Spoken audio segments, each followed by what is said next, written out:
In order to be a part of FMS, there are three different stages of selection that goes on. The first one is GD, the second is extempo, and the third one is PI. For GD, you need to ensure that you are thorough with all the activities, all the news events that are currently going on. For that, you can go through newspapers, you can have your own group discussion with your peers.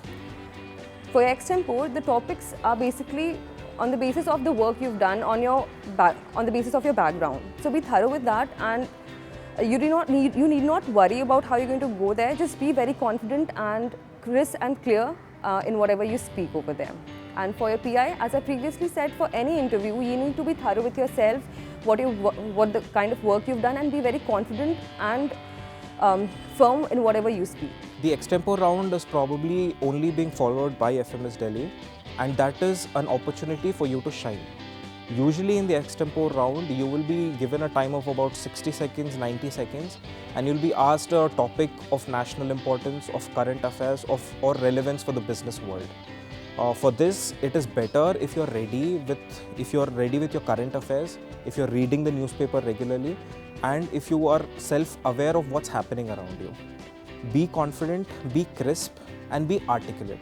That will help you sail through. So when it comes to extempo, the topics could vary from abstract to the very specific topics.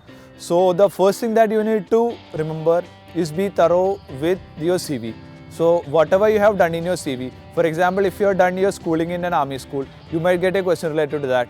If you are from a state, and that to a little bit not so common state, so you might get questions specific to those areas.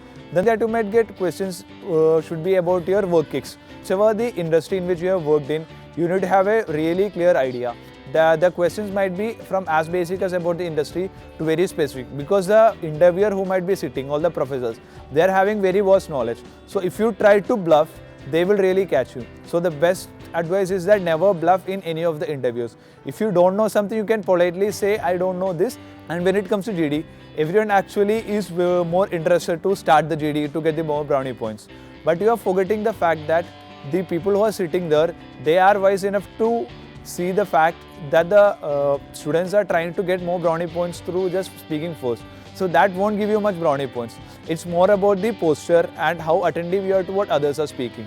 The posture is the main thing when it comes to the GDs. And if you try to put in a lot of jargons into the GD, you might think that you are having a greater chance. But even that won't matter much.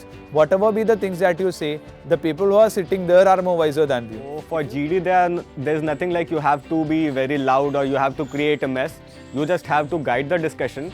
And the best possible way of continuing a GD is to reach a common agreement point which can be used as a reference. So if you are contributing good enough in that process, you are good to go for the GD. After GD, you will be coming up with an extempo round. And for extempo, you just need to have a very clear mind and you need to speak composed thoughts.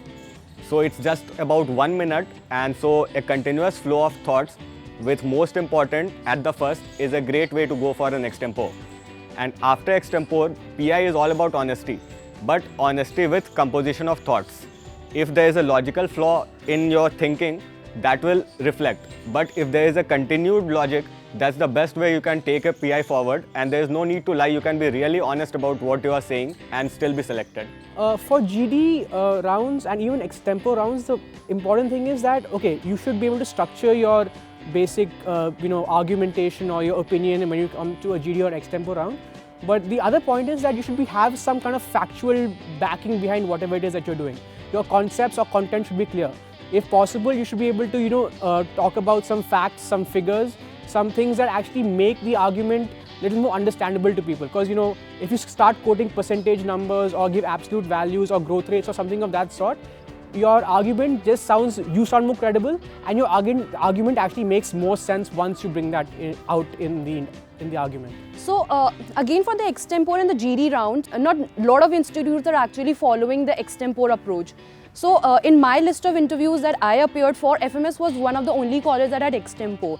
So what I personally did was that I jotted down certain hot topics that were trending, and then I used to practice. in front of the mirror actually. Then I used to give myself like 10 to 15 seconds to just think on that topic on the spot, and then I used to speak for a 1 minute while recording the same. Doing that actually helped me not only knowing what I was speaking in those 1 minute, but also make certain pointers as to what I was actually speaking. Thus, I was not only preparing myself for the extempore, but at the same time for the GD topics, because somewhere down the line, the topics that are coming in extempore are similar to the one which are coming in GD as well. So that's one thing that actually helped me a lot. For GD and extempore, again, you need to just practice how to speak about current news items. And given a topic, even doesn't matter in the GD or the extempore, you need to think about for about 1 minute and then speak, having a rich content in your speech.